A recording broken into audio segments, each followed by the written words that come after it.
안녕하세요. 자, 이번 시간에는 지난 시간에 이어서 일본에 저항했던 항일운동 그 두 번째 시간이지. 바로 지난 시간에 항일운동의 방법은 즉각적으로 들고 일어나는 의로운 병사, 의병, 무장투쟁 쪽이었다면 오늘은 또 다른 느낌의 독립운동, 바로 애국 계몽운동에 대해 살펴볼 건데, 애국 계몽운동의 포인트는 뭐냐? 일본에 저항하려고 하는데 지금 우리가 어차피 덤벼봤자 일본을 절대 이길 수 없다. 그러니 먼저 일본을 상대할 정도로, 일본을 물리칠 수 있을 정도로 뭐부터 기르자? 그렇지, 힘, 실력부터 기르자. 그게 바로 애국 계몽운동이야. 자, 무슨 뜻이냐?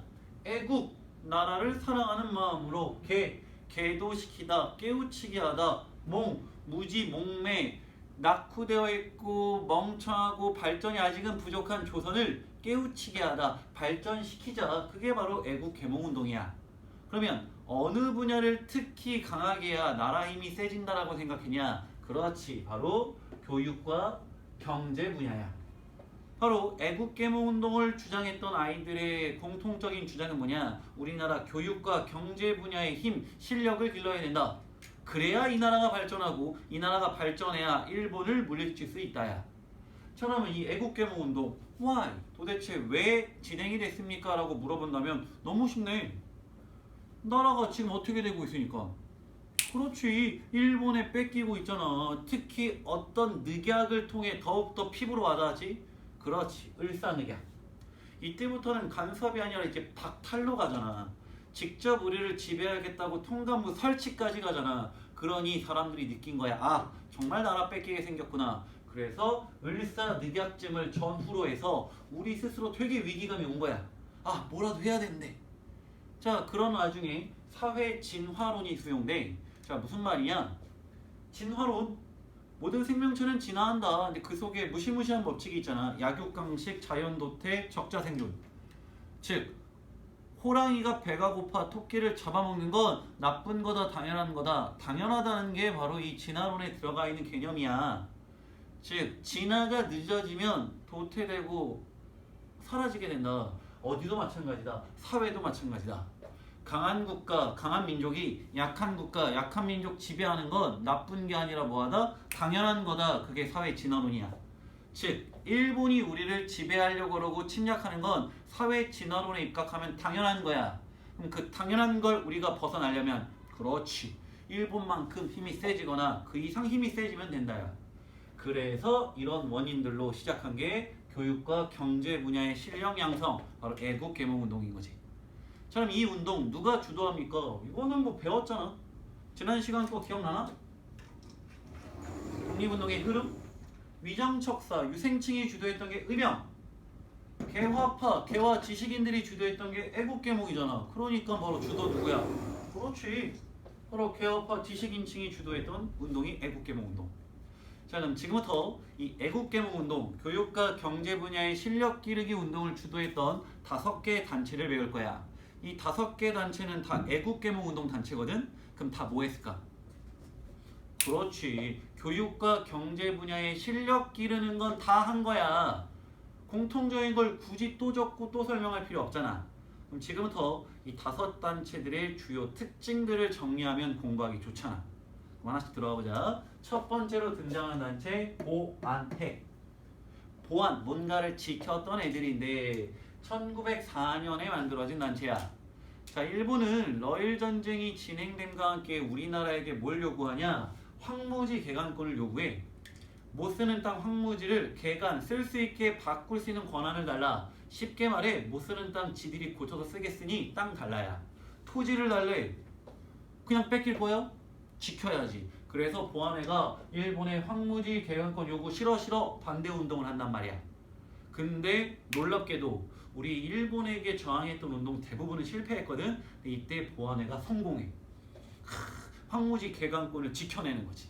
그래서 직접 개간하겠다라고 해서 회사까지 차리는데 그게 농광회사라는 거야. 자, 보안회 황무지 개간권 요구를 막아냈다. 얘네도 애국계몽단체니까 기본적으로 뭐해? 교육과 경제 분야의 실력은 하는 거야. 다만 이게 특징이라. 자, 다음 두 번째, 헌정연구회. 이름에서 다 말해주고 있어.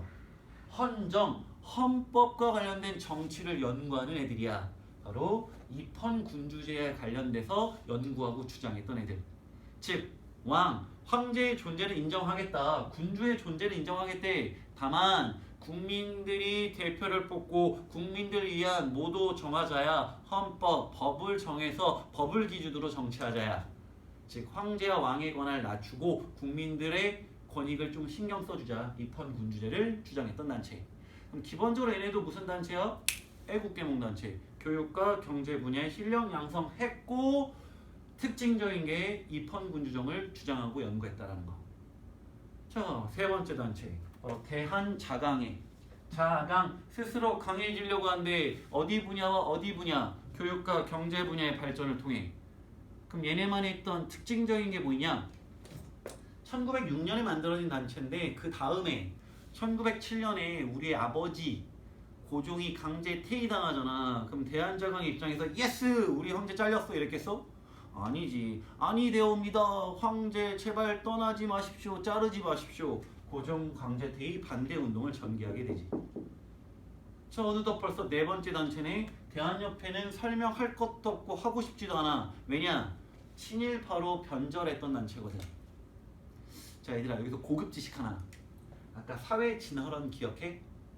강한 국가가 약한 국가 지배하는 거 당연한 거다. 그러니 그걸 벗어나려면 우리도 힘세지자잖아. 이거는 애국계몽운동의 배경 원인이자 치명적인 한계점이야. 어떤 한계점일까? 생각해봐. 그렇지. 열심히 일본만큼 힘세지려고 막 실력 길러. 그래도 일본보다 힘이 약하다면 뭐를 받아들이는 거야? 일본의 지배를 받아들이는 게 사회 진화론이야. 그래서 애국계몽 운동을 했던 많은 사람들이 훗날 친일파로 변절하는 사람들이 많았어. 바로 대표적으로 대한협회. 친일파로 변절하게 되는 거지. 자, 그럼 지금까지 단체 몇 개 살펴봤어? 총 5개를 살펴본다고 했는데 4개를 살펴봤어. 자, 이어서 벌써 마지막 단체 하나만 정리하면 끝나네 오늘. 바로 신민회. 자, 신민회는 오늘 배우는 단체 중에 가장 포인트가 많은 단체인데 기본적으로 비밀결사 단체야. 몰래 모여서 활동했던 애들이거든. 왜 몰래 모여서 활동했을까? 그만큼 일본의 저항을 많이 했던 단체. 게다가 1907년은 일본이 우리 배웠잖아. 지난 시간에 국권피탈 시간에 점점 더 우리에 대한 영향력을 세게 하고 보안법이라는 것도 만들어서 막 독립운동가 항일운동하는 사람들 때려잡으려고. 그런 것들을 피하고자 비밀결사 형태로 운영이 됐던 거지. 자, 어떤 사람들이 주도합니까? 쉽게 말해 이 당시 독립운동가 사이에 어벤져스라고 생각하면 돼. 당대 잘 나가는 독립운동가들은 모두 다 참여한다. 대부분. 뭐 안창호라든지 대한매일신보 신문사 사장이었던 양기타. 역사를 잊은 민족에게 미래란 없다는 유명한 말로 지금까지 알려져 있는 신채호 선생님, 이동희 쌤 같은 독립운동 나름 유명했던 분들이 많이 참여하게 되는 거지. 자, 그럼 신민회 이 같은 단체 왜 만들어졌습니까? 목적을 물어본다면 쉽네? 그렇지. 뺏겨가고 있는 나라의 권리, 국권을 다시 찾아보자, 국권을 지켜보자라고 만든 단체가 신민회야. 국권회복. 자, 근데 바로 요게 은근 신민의 특징이지. 공화정을 주장해. 최초로. 선생님, 공화정이 뭡니까? 자, 정치 형태 중에 하나야. 쉽게 말해 지금과 같은 정치라고 생각하면 돼. 자, 조선시대는 왕을 중심으로 한 왕정이었잖아. 근데 이게 근대화 들어서 왕의 권한을 좀 낮추고 헌법 같은 걸 제정해서 국민들의 좀 권익을 높여보자라고 나온 정치 형태가 입헌군주정이야. 왕정과 입헌군주정의 공통점, 왕, 군주의 존재는 인정해. 다만 왕의 권한이 세냐, 왕의 권한을 낮추냐야. 근데 공화정은 여기서 한 발 더 나간 거야. 왕 필요 없다. 왕, 군주의 자체를 부정해.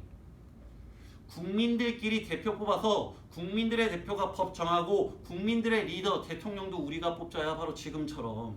바로 최초로 공화정을 주장했던 단체 신민회. 굉장히 깨어있고 발전되어 있던 단체인 거지. 자, 나름 의미가 있지. 우리나라 최초로 공화정을 주장했던 단체 신민회. 그럼 질문. 중학교 때 배웠을 텐데 최초로 공화정이 수립된 정부 혹시 뭔지 아니? 그렇지. 바로 대한민국 임시정부가 공화정의 최초 수립된 정부. 공화정을 최초로 주장한 단체는 신민회. 그렇지. 그렇게 정리하면 좋겠지. 참 신민회 뭐 여러 가지 포인트가 있는 단체지만 기본적으로 애국계몽 단체잖아. 그럼 어떤 활동을 했는지 살펴보자.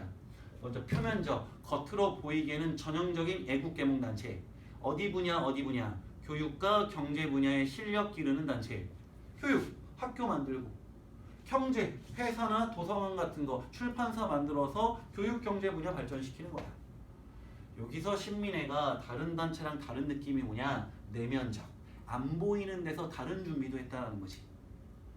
자, 이 애국계몽 단체들 대부분은 항일운동의 또 다른 방법인 의병투쟁에 대해서 조금은 비판적인 시각으로 바라봤어. 어차피 지금 덤벼봐자 지는데 왜 저런 식으로 운동을 할까? 힘을 길러야지.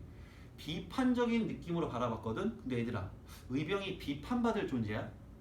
아니지. 굉장히 존중받고 칭찬받아 마땅한 존재잖아. 독립운동의 방법, 노선의 차이가 있을 뿐이지. 독립운동이라는 그 숭고한 뜻, 숭고한 활동은 우리 칭찬받아 마땅한데 비판적인 시각으로 바라본단 말이야. 근데 신민회는 달랐어. 그래, 맞다. 무장투쟁도 우리가 준비해야 된다 라고 해서 일본 모르게 안 보이는 데서 독립군 기지까지 건설해. 즉 싸울 수 있는 독립군을 미리미리 훈련하고 준비했던 거지. 멋진 단체지. 자, 그러면 여러분이 만약에 신민회 임원들이라면 독립군 기지를 어디에 건설하겠어? 1번 서울, 2번 국외. 정답은? 그렇지, 2번 국외 지역이지. 왜? 일본의 감시 하나 벗어나야 될 거 아니야. 그럼 국외도 뜬금없는 국외는 안 돼. 우리나라와 가까워야 돼. 왜? 훈련해서 우리나라 들어와야 되니까. 두 번째, 우리 민족이 많이 거주해야 돼. 왜? 그래야 독립군 훈련하기도 좋고 모집하기도 좋고 활동하기도 좋잖아. 바로 어디였을까? 우리 민족이 많이 거주하고 있던 지역, 간도 지역. 특히 신민회는 간도 중에서도 백두산 기준 왼쪽 지역, 바로 서간도 지역의 독립군 기지들을 건설해. 뭐 삼원보라는 동네에도 건설하고, 그 유명한 신흥 무관학교, 그렇지, 바로 신민회의 아이들이 주도적으로 만든 학교. 자, 그런 식으로 미리미리 준비했다라는 거. 자, 그러면 활동들 보니까 어때? 잘하고 있지. 그럼 일본의 입장에서 신민회 뭐 하고 싶을까? 없애고 싶어. 그래서 결국 해산시키는데, 해산시킬 때 관련된 사건이 105인 사건이야. 1911년. 이미 1911년에 일제강점기네. 조선 총독부가 들어서고 일대 총독으로 데라우치라는 총독이 오거든. 일본의 군인이야. 이 데라우치 총독을 죽이겠다고 우리 독립운동가들이 암살을 시도해. 이게 실패를 해. 그래서 분노한, 빡친 데라우치가 이놈의 새끼들, 이 암살 사건에 관련된 놈 싹 잡아들여! 라고 해서 한 600여 명의 독립운동가를 잡아들여. 막 고문하고 조사를 해. 그 중에 일본이 판단했을 때 악질 105명을 구속시키거든. 그게 105인 사건이야. 일본 입장에서 악질이라는 건 우리 입장에선 그렇지, 정말 독립운동 열심히 하던 항일운동 훌륭하신 분들. 근데 이 대부분 105인에 속한 대부분의 사람들이 신민회 소속. 그럼 특정 단체에서 100여 명의 사람들이 사라졌다? 단체 운영하기 어렵겠지. 결국 105인 사건으로 신민회는 해산되게 됐다라는 거. 자, 오늘 배웠던 주제는 항일운동의 또 다른 방법, 실력을 기르자. 경제, 교육과 경제 분야의 실력 기르기, 애국계몽운동. 포인트는 이 5개 단체들의 특징을 잘 구별할 수 있는가. 자, 보안회, 헌정연구회, 대한자강회, 대한협회, 신민회. 자, 오늘 수업은 그래서 이 단체들 잘 구별하면 될 것 같아. 자, 공부 열심히 하고 특히 감기 조심하고. 자, 고생했어. 안녕.